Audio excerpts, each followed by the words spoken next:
Pairing live stream. This has been sent to a third party. That's a new one. Oh. Yeah, third party being YouTube, I assume. Yeah. I've never seen that before. Live stream. Yeah. This has been sent to a third party. There we go. That was weird, wasn't it? Right. There we're live. Hello, everyone. Apparently we are, although I'm not seeing it on the channel at the moment. No, that's not it. Why is it not coming up on the feed? There we go. That looks like the right one. Hi. Yeah, we're live. There we go. I actually got on the PlayStation for a bit yesterday. Played a bit of online gaming with the Grid Talkers. Yeah, I haven't had the chance to do that yet. So, what, not at all? Well, no, because I'm spending every time with the family before I vanish again for 6.5 weeks. That's fair enough. You can't really play PlayStation when you're disappearing for a while. So yeah, and then and that's coming back from disappearing as well. So yeah, I'm like, oh no, that's absolutely fair enough. Right, let's get the show on the road. Record to cloud. Max Verstappen has taken the checkered flag to win. That was absolutely brilliant. No, Sergio Perez is giving it everything. Oh no, baby, that was so not right. Goes Leclerc, through goes Hamilton. Unbelievable stuff. And into each other goes Valtteri Bottas and Sergio Perez. Bottas took out both. And at the back, that's George Russell out of this race. Daniel Ricciardo makes contact there with Kevin Magnussen, and there's a second contact. Sure. After listening to that title sequence through that, I've never really noticed all the highlights I put in were crashes. Like apart from like one overtake in Silverstone in 22, apart from the Hamilton overtake. Yeah, pretty much everything is just crashes. So I think I should update that. I know this is a running joke that I always say, I need to update that, but I should probably update that and put some like overtakes in there or something. Well, yeah. So full disclosure, I didn't watch qualifying. That's fine. So, and then I actually watched the race in England. Oh, okay. Well sat in Heathrow Airport. I thought you were away until much longer. I thought you were still going to be out there when we did this review. No, well, no. So I was out there for a week of meetings, and then I've got to go back out for another 6 weeks of meetings. Yowza. And bits and pieces and prepping and stuff and bits and pieces. So yeah, it's all a bit mad, and I can't say too much about it as always. I've lost my headphones. I can't hear anything. Hang on 2 seconds. I can hear you. I can get my hole in. Hello. That's why Alonso is an asshole. Yes. No. No. That's the first point of disagreement we've got there. No. Right. Anyway, should we do my review? Well, half asleep. Well, I was half asleep trying to watch it. Cool. Let's jump in then. What happened in the Australian Grand Prix? Well, I think happened through my bleary eyes was there was a clean start, shock horror there for Australia, and the Ferrari's doing a good job fighting at the front. Lap 2 and Sainz overtakes Verstappen. I love this DRS appearing early now. It's so much better. Gives us some fighting at the beginning.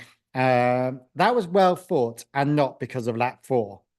So lap 4, and Verstappen has a 40-day smoking habit seemingly, and he drops back in the and then as he goes into the pits in lap 5, the back wheel explodes. I think back right, wasn't it?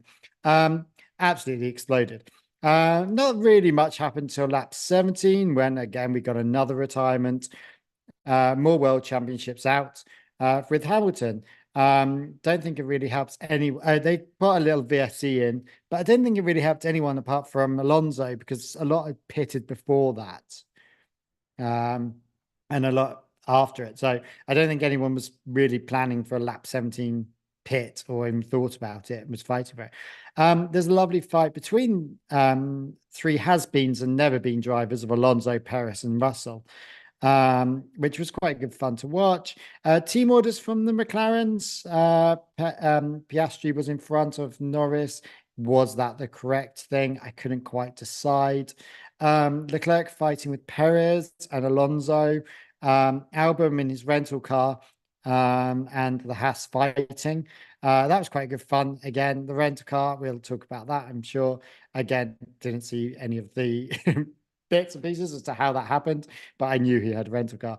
There's some pits, which means I have no idea who anyone is, where actually anyone is. It gets so confusing when people are doing different strategies. You don't actually know where anyone is, and especially through bleary eyes of being up for 21 hours at that point. On the last lap, Russell makes a mistake, which is nothing to do with the Spaniard in front, and smashes it into a wall and lands up in the middle of the road. Surely red flag. Where's the red flag? Hello, red flag. Oh, just a VSC. Fuck it. Let's not worry about it. That makes no sense. Is Michael Massey back in Australia? I have no idea what's going on. Anyway, and a Ferrari 1-2. Let's get your appendix out, with Lando bringing in the third. Should have been Piastri? Not sure. Nice. Just before we crack on, a bit of an apology in the chat for Tom. Thank you for pointing out that it's Japan next, not China. I put in the title that it's the Chinese Grand Prix preview. It's not. I got too excited about China coming back and forgot all about Japan in the meantime. So yes, I quite like Japan.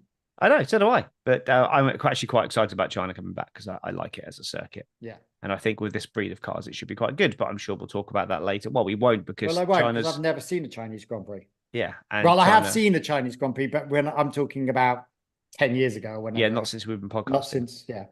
Yeah. Cool. Yeah. Lots of interesting points there. So if we start at the beginning then with, yes, baby brain. Exactly, Tom. Oh, yeah. Sorry.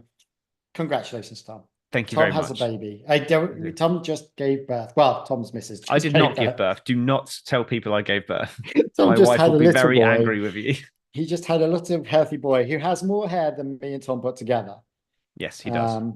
Literally. I've not got much left, though, to be fair. Yeah, nor have I. So, there's quite a lot. But so Tom's got baby brain. I've got jet lag brain. So good luck, studio. What could possibly go wrong? Yeah. And he was, of course, named after the F1 legend that was Frank Williams. No, I was going to go with the ex-Haas sponsor, William Story. All right. Oh, yes. No.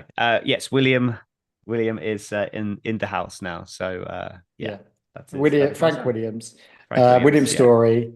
And has a few other related names. I love that my father-in-law, we were talking about the fact that my child has about 10 things in the house. We literally 10 things in the house that he can either sit or sleep on. Okay. That are all his, like with car seats and Moses baskets, cots, next to me cots, baby bouncers, high chairs. So there's just so much stuff there. There's 10 things he can sit or sleep on. And my father-in-law then obviously Googled Williams seat or something like that to find some kind of image to throw back at us, and then sent us 2 articles about Logan Sargent losing his Williams seat and then getting his Williams seat. I was like, oh bless, he's trying to reference it to Formula One.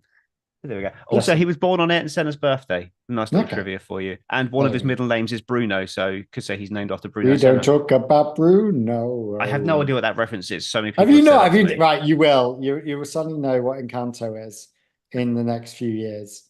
And no idea. It will go around your head like in lost space for no apparent reason. That's literally what Killian said when I said, what his name was. And he just went, we don't talk about Bruno. No idea. Anyway. Completely over my head. It's from Encanto, which is actually quite a good Pixar film. Okay. Maybe I'll watch it. It's Lin-Manuel Miranda as well. They did the music. So it's actually quite good. Shockingly. Okay. Back to the racing then. So Max Verstappen hydraulics issue causes the Is that what it was in the end? It was something in the hydraulics line that's caused the brake pad to seize, and then was that the cause of Sainz taking him over, or was Sainz just better than him? I think it was because it was an uncharacteristic mistake from him. There was no real reason for him to make that mistake at that point. Max doesn't really make those kind of errors. So, and he did come straight on the radio saying that there was an issue with the brakes at that point. So, I mean, I'd love to say that it was Carlos Sainz passing him on merit, but I think it probably wasn't. Yeah. But Ferrari were there or thereabouts anyway. I think it would have been a tight race. Perez fully coming out and saying, "Oh, even if Max had retired, Sainz still would have won." I'm not 100% sure that was the case, but yeah, Perez said that Sainz still would have won even if Max stayed in the race. How does that work? That's great. Well, yeah, he's claiming that Ferrari were just quicker, but I think that's him. Yeah, but that's him covering his own ass as to why he's in fifth. Yeah, wherever he ended up. There was no. Yeah, he finished in fifth, a minute behind Carlos Sainz. Yeah. I mean, that's because you're shit, not because. Okay, so caveat: any of the times at the end there are completely not representative because it finished under VSC, not red flag. It finished under VSC, so therefore the gaps are all extended out because of them driving slower and taking longer to get to the sectors. So saying 56 seconds behind is not really accurate. But where he was at least 30 seconds behind before on the penultimate lap. He may have been. I can't remember what the gaps were. I'm sure it was. I'm sure he was about 30 seconds behind. But it's a little bit depressing. There was a good sort of gap between Norris and Leclerc, and then there was a gap between Piastri and so I reckon 20 seconds. I reckon. Yeah, possibly. It's a bit depressing though that even though he's retired from a third of the races this season, he's still leading the championship with 51 points to Leclerc's 49. But yeah, I mean, Sainz. And it's hilarious that Leclerc is 49 points and yet Sainz has won a race. Yes, but also Sainz has only taken part in 2 races. Oh yeah, good point. Good point.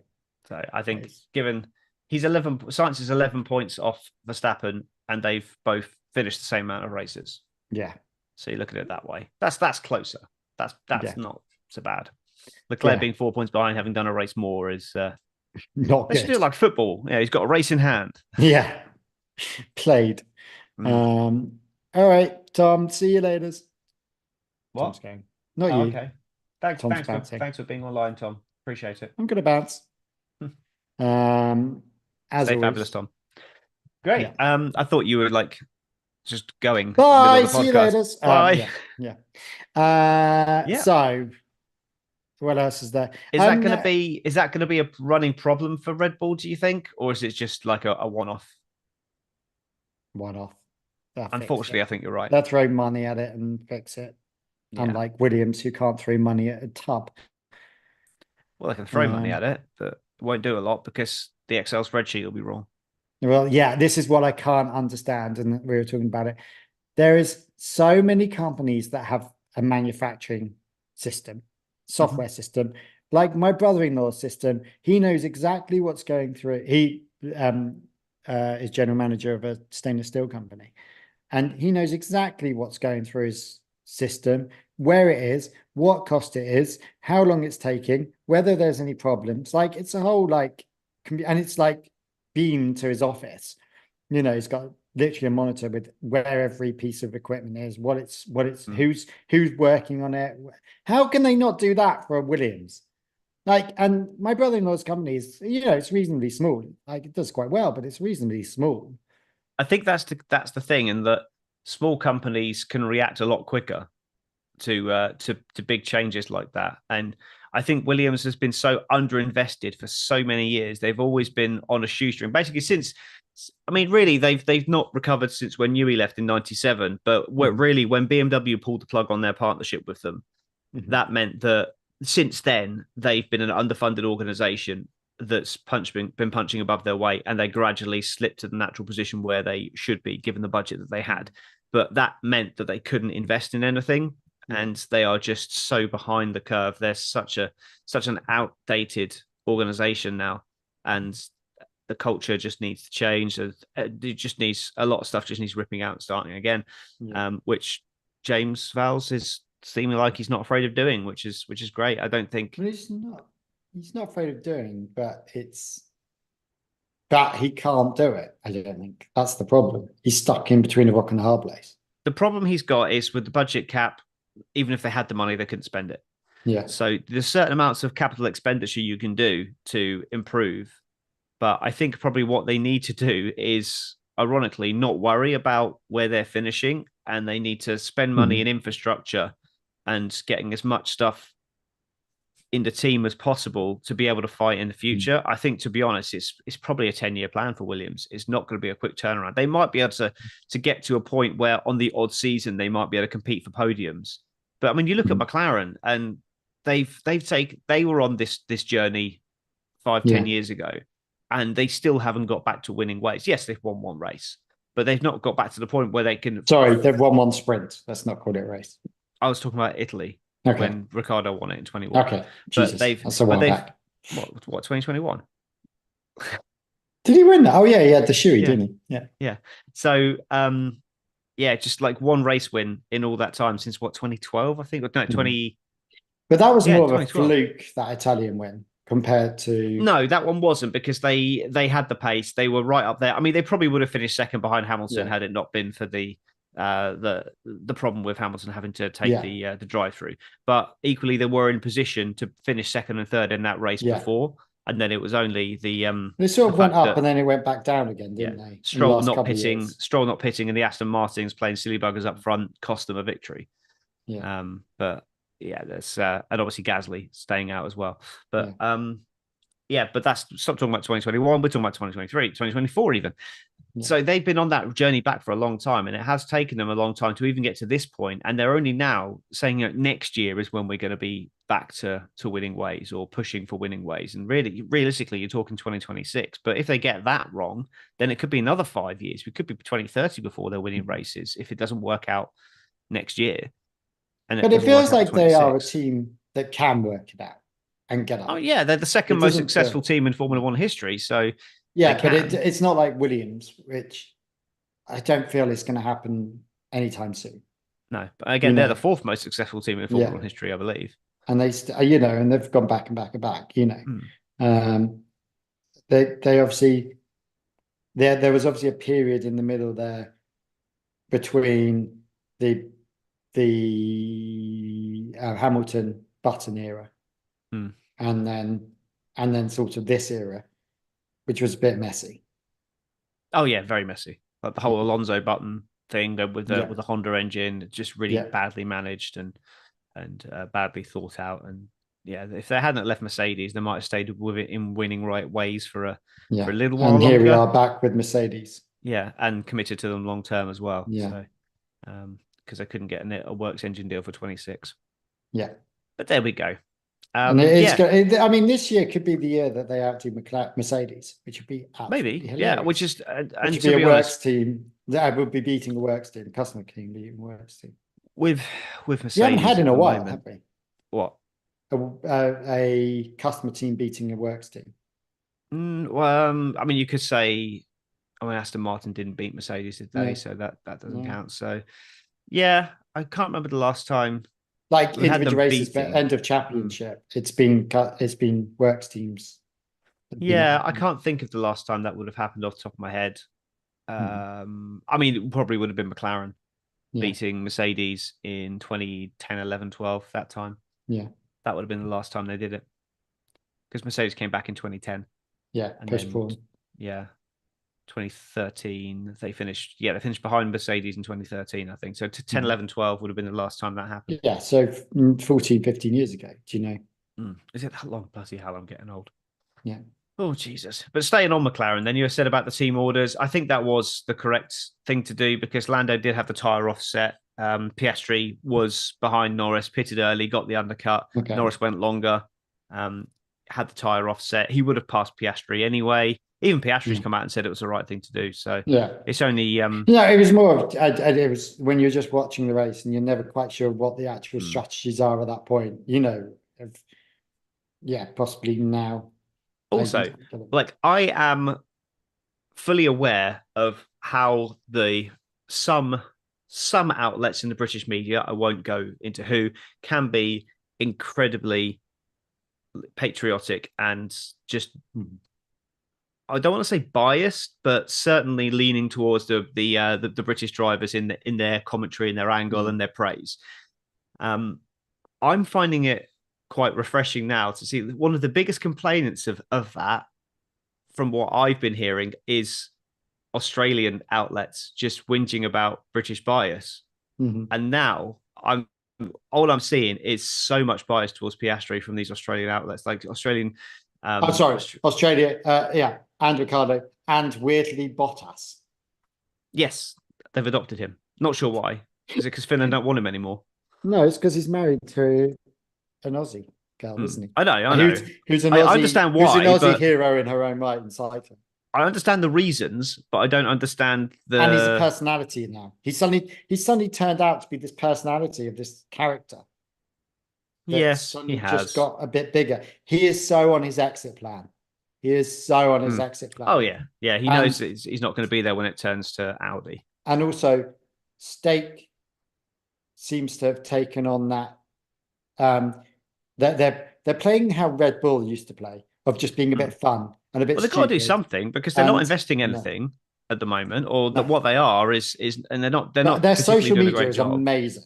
Yeah, well, that's great. So they're making themselves a bit of a laughing stock. Yeah, doing what Haas were doing, basically, trying to go for the media angle. Yeah, but they're doing it better than Haas. Like, actually, their social media is really good and really quite funny, and like that's the one that keeps popping up. Like I'm on all of them and all the teams, and it's the Stake one that always catches your attention with some stupid thing. But actually, it's very good, and it is. And I think their whole thing is bring attention to the team to bring more investment in. I'm going to probably upset quite a few people here. I am so bored of Gunter Steiner. Like, we hear more from him now than when he was in F1. I've not heard from him at all. Oh, he's just always coming out like he's working for Sky Germany, and he's working. He was on Australia. He was on. Yeah, I know. That's what I mean. He's just because of who he is. He's just everywhere at the moment, and I'm just not.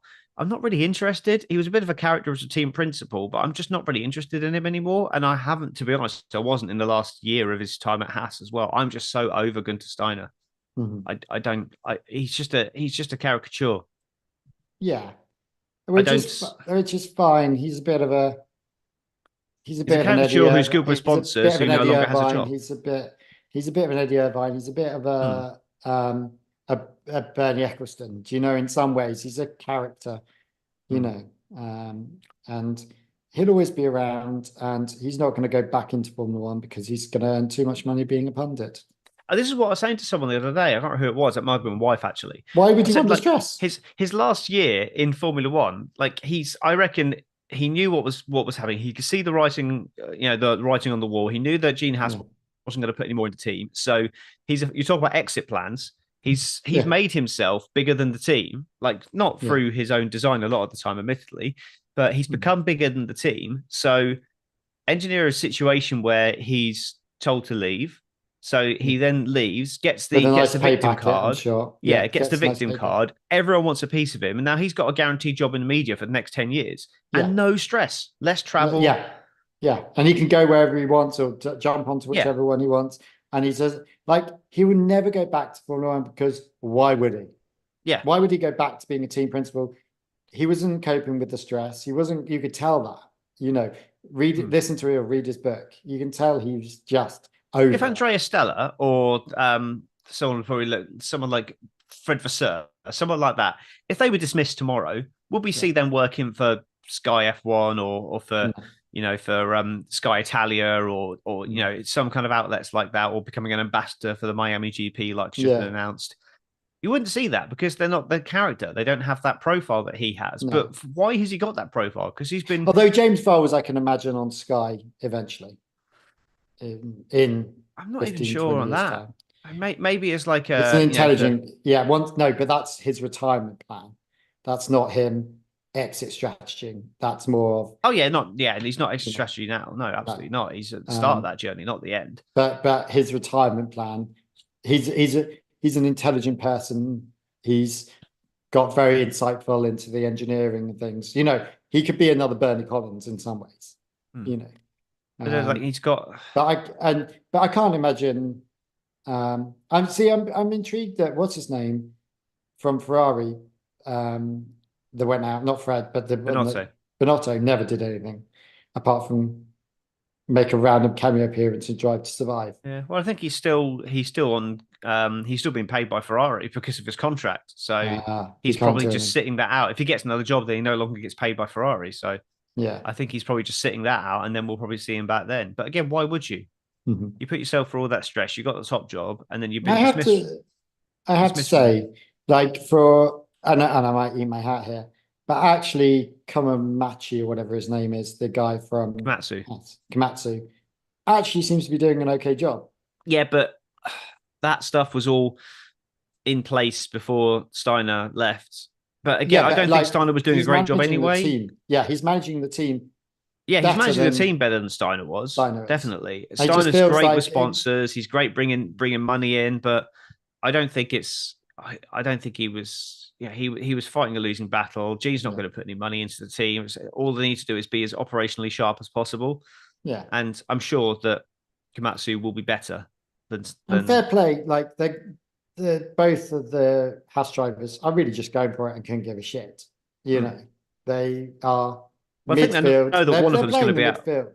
I think they know that one of them's going to be out of the seat at the end of the year. So, and that'll be Oliver Behrman in there, unless someone else goes in for him. Because I can see like Alpine deciding to go for Oliver Behrman over one of their guys, because God forbid they put in one of their juniors.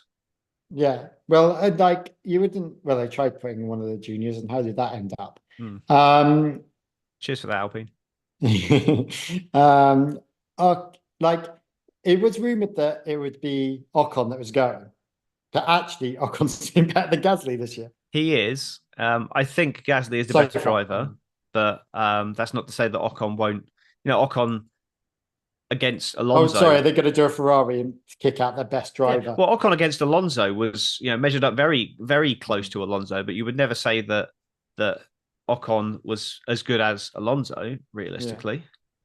But it will come down to the numbers game with them, I think.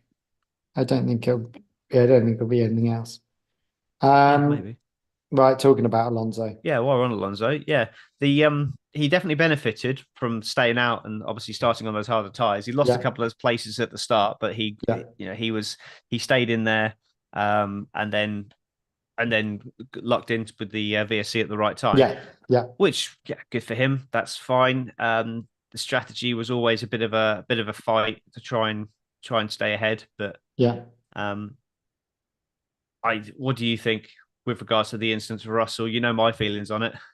So I don't know your feelings because I haven't read anything. All I've seen was a message from Ruby saying that, I had to bring Tom in so he could have his rant. So while we were on I haven't listened to Grid Talk because I haven't. While we were on the Grid Talk podcast on Sunday morning, after the race, we were already on the podcast by this point, and they'd announced that they were investigating Alonso and Russell for the last lap crash, and some stuff came out on the podcast while I was waiting to have my turn to speak. I saw it pop up, so I had a look through it, and I was a little bit disgusted. And basically, disgusted in what way? I thought when I saw the crash, I thought he closed in really quick on Alonso there. He must have just completely missed his braking point trying to get into DRS or something and then just lost it.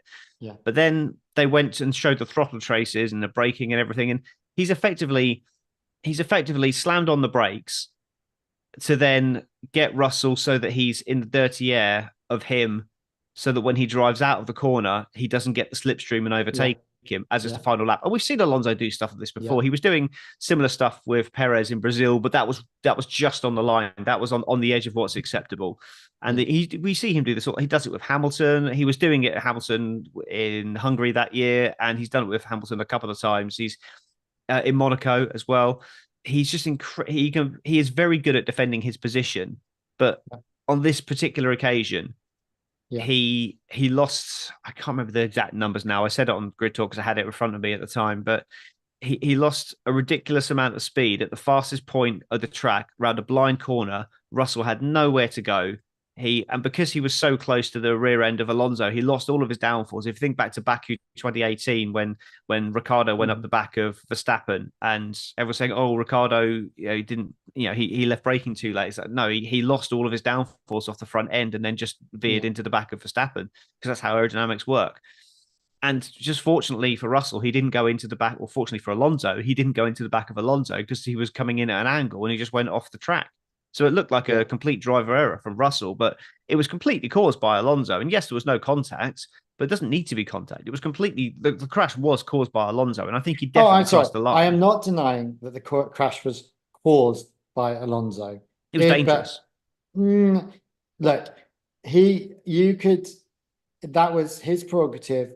Yeah, in the same way of you don't worry about the car behind you, you worry about the car in front of you as your normal driving standards. You obviously check your mirrors, but as your normal driving standards, you're worrying about the car in front of you. Yes, but when you're racing, you need to worry about the car behind you. It's not, but hang on, you're not racing people. That's up to his decision. That's up to his decision to brake there or do whatever he wants to do.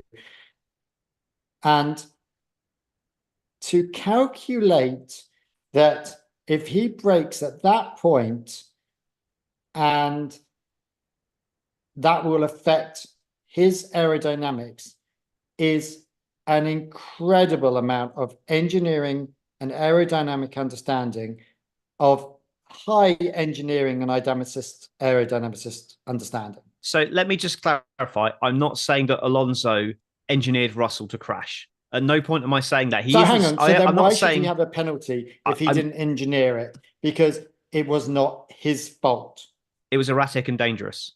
But it wasn't. It was reckless. It was reckless. He did something knowing that it would put Russell in a position where he could lose control. I'm not saying he definitely would have lost control, but he put him in a position where the possibility is there. Like if you're driving on a motorway and you've got someone right up your ass and you put your foot on the brakes, you're driving erratically and you're causing a crash.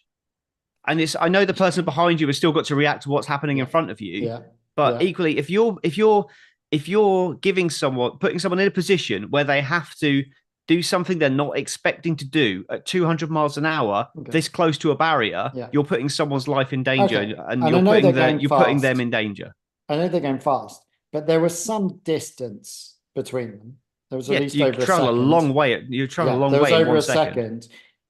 He obviously, I'm not denying that he lost that Alonso caused the crash. I'm never denying that.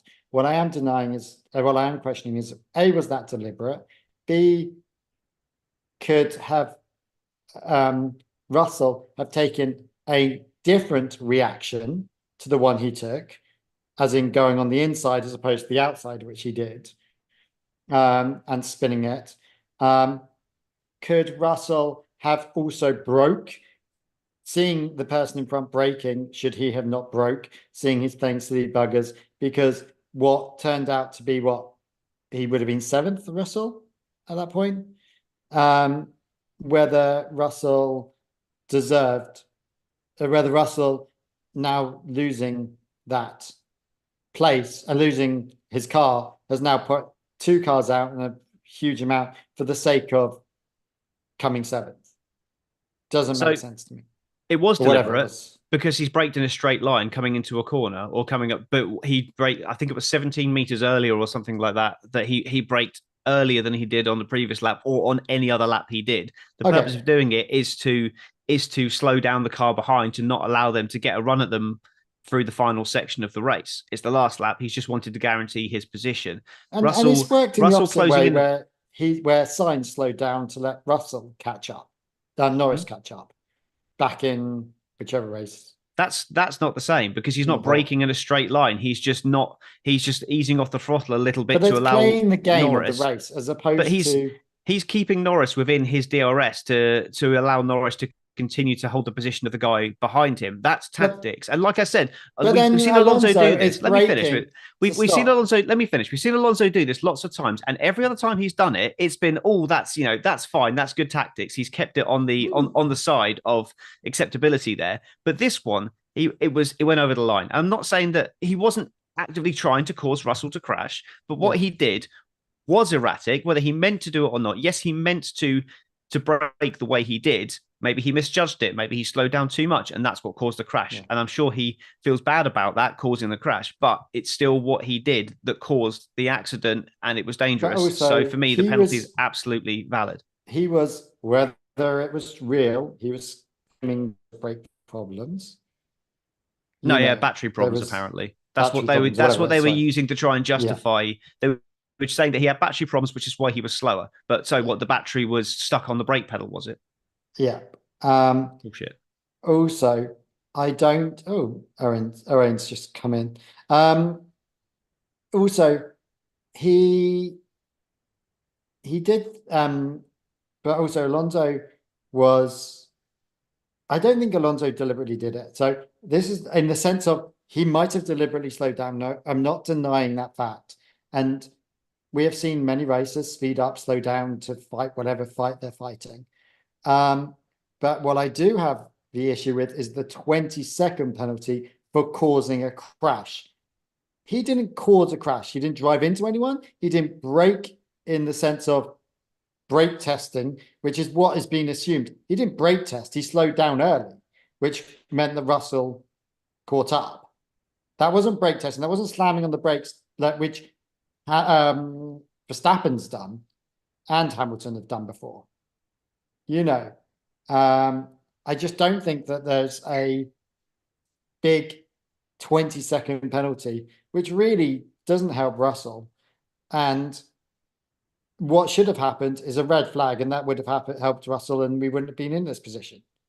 I agree that. I mean, I guess because it's the last lap, doesn't matter that they figured that. I'm not saying it's right, but I'm guessing that because it was the last lap, they thought just VSC it, get them through there, get them to slow down. But yeah, I think that's probably the same thing with a red flag. It stops the race. It stops it dead. Yeah, the right thing to do. The right thing to do in that situation for me was red flag. Race will not be restarted because the last lap had already started. Yeah. And then the race is called by that. Yeah, 100%. I agree with you. That should have been what should have happened, and the FA should learn from that. But they won't because they're idiots. And, yeah. I do think that should have been a red flag in that situation. Everyone, if there's a person on here that goes, or anywhere in the world that goes, yeah, that was the right decision. The VSC was the right decision. Well, what knobs? Look, Russell was probably calling for that red flag, A, for safety, but B, because he would gain his places back for 0 account back. I genuinely think in that situation, with that kind of collision, his final position in the race didn't even come into his mind. Yeah. On that, it was straight after he crashed. He was literally in the middle of the track. And weird angle. Going to get T-boned. If someone came through there at 200 miles an hour and T-boned him, he would be split in half. Yeah. That's absolutely. I don't think he gives a flying fuck about finishing in 7th place or 6th place or 8th place in a race in Australia. Yeah. At that point, all he's thinking is self-preservation. So I've got no criticism of Russell at all. No, to be honest, I have a criticism. Like Russell crashing made me laugh quite hard, but yeah, me too. And after we found out it was okay, but it is just a bit. It is just like that should have been called, and my dick of the day really just go back to the usual. It's not Alonso because that was clever tactics and it was wrong. It's not dick of the day. The dick of the day is the FIA for not calling that as a red flag. Okay. Spoiler alert, my dick of the day is Fernando Alonso. Of course it is. Of course it is. In this situation, it is. He's not always my dick of the day, but he is in this situation. Yeah, and the FAA isn't always mine, but here we are. Who is your driver of the day? Driver of the day. Because we're never going to argue. We're never going to agree on that. Yeah, we're not going to agree on it. We can argue till the cows come home. Yeah. The other thing we need to talk about before we go is the Albon rental car, which I think we've probably got enough time to do. But you got a hard out in 8 minutes, so let's have that clock going. Driver of the day. I mean, you can't. I mean, Carlos Sainz did fantastic. Just looking down the list, Hulkenberg had a good race. Yeah. I think Sainz. Like, I'm sorry. Yeah, I think it has to be Sainz. Yeah. There's no one else. Yeah, he dominated the race. Yeah. He absolutely dominated the race. You could raise a case for Norris, but I don't think so. You can only raise a case if he didn't swap seats and he fought there valiantly, but he swapped seats. Do you know what I mean? Swap places. All right. With yeah, but that wasn't down to him. But yeah, it wasn't down to him, but I just feel like sometimes actually he's not valiantly fought to get there. Yeah. No, it's fine. I mean, he's finished. Again, you can't really look at the times, but he's finished officially. He's finished 30 seconds ahead of his teammate. But I mean, reality, it was about 15, I think. But even so, yeah. I'm happy to go with Science on that one. So we'll just pop back onto the Williams Alonso situation. Williams Albon situation. Then, so you didn't see it, did you? You didn't actually know what happened. From my understanding, Albon binned it into a corner. No idea which or how. The same corner he did last year. Broke the chassis, and Sargent had to give up his seat. So timeline was that Albon spaffed it in practice 1. Yeah. They couldn't repair the car for practice 2. And then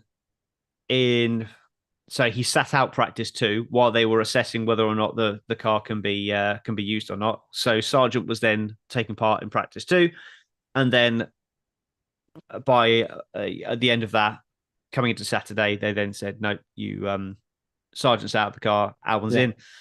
So I get everything, like from a business point of view, I get it. From like playing the percentages, and if you've got a chance of a point, who's going to get that point? Is it going to be Sargent or Albon? Get that 100%. Albon in Albon's car, yes. But that car, the cars are never identical. He's had a 15 minutes running in FP1. He's had no running in FP2. Then he's going into qualifying day with 1 session to get the car set up exactly to his liking and then qualify it. I genuinely think that Sargent probably would have qualified better than Albon in that situation. Race is a different matter because you've got a bit more time to do it. I still think that Albon still but they had to make the better. decision at that point. Albon did do better than Sargent would have done. I don't think anyone's going to argue that. No. I mean, you'll never know. To be honest, I think it was the correct decision. I think from a performance point of view, it probably was, but and from a business point of view, but from a sporting perspective, I'm very uncomfortable with it. But Tom, as you say many times, this is a team sport. It is a team sport. And that is what it is. It doesn't matter. It is also a sport, and that is not sporting. Okay. I'm just trying to think of a similar thing here. But like if your star player's out, if you've got your star player on the bench and you're putting in another one because he's paid to be there, you're going to put on the other one. Do you know what I mean? Like, I'm just trying. Well, that's the point. You're going to put the other one on. The other one in this scenario is Sargent. If your main striker's injured, you don't then hack off the other guy's legs and give them to him. It's a stupid example, but you know what I mean. I'm trying to think of another world example of this where you could, but the only real scenario you can relate it to is motorsport because it's unique in that sense. In that and the team sport is the only thing you can say is that you've got two footballers. One of them lost their boots. So do you take the substitute striker's boots off him and give them to the other striker because they happen to be the same size? It's a really tired, really bad analogy, but. For me, from a purely sporting perspective, I'm very uncomfortable with it. I completely understand it from a team perspective, but from a sporting perspective, I'm very uncomfortable. And I don't think it was the right thing for the sport. I think it's a bad look. But I completely get why. I don't really. To be honest, everyone will slightly forget about it. It's not something that's going to hang around like a bad smell. I do think it's potentially not like Christian Horner. So. I think potentially there could be an opportunity here. We've had a whole episode without talking about that. Oh, good. I do think potentially there is an opportunity here for whether it's necessary or not, I don't know. But if it becomes commonplace, there is an opportunity here where Formula One could put in a rule where if you start, you're not allowed to race a chassis that someone else has raced in a race weekend. You could potentially put in something like that, so that's an incentive there for if they don't bring a spare chassis, then you could end up with your star driver sitting out. That's certainly something they could do. Whether they should, I'm not entirely sure, but it's certainly something bringing whole cars back in. What, spare cars? Spare cars. I'm fine because you can build up a chassis. You have a spare chassis. I like the idea of a whole car sat there. Like I just think like back in the day. I mean, I did like that, but I think for cost reasons, it got quite difficult. And then you got to the point where Ferrari were bringing 4 or 5 cars to a race. Sometimes. I think you just have one. Spare car, and that's the end of that. But and you can build up a chassis. I'm fine with that. But yeah. There you go. Right. Anyway. You Anyway, need to go. So I on need to that go. on that bomb show, we haven't The really actually bombshell previewed any. show. We haven't previewed any of the Chinese Grand Prix or indeed the Japanese Grand Prix, which is our next Grand Prix. But never mind. Oh, look, we could do that next week. We could even do one next week. Maybe we'll see. We'll see how we go with Bubs and everything. See Yeah. you all later. God knows where I'll be in the world. Who knows? We'll find out. Tune in next week. Next week.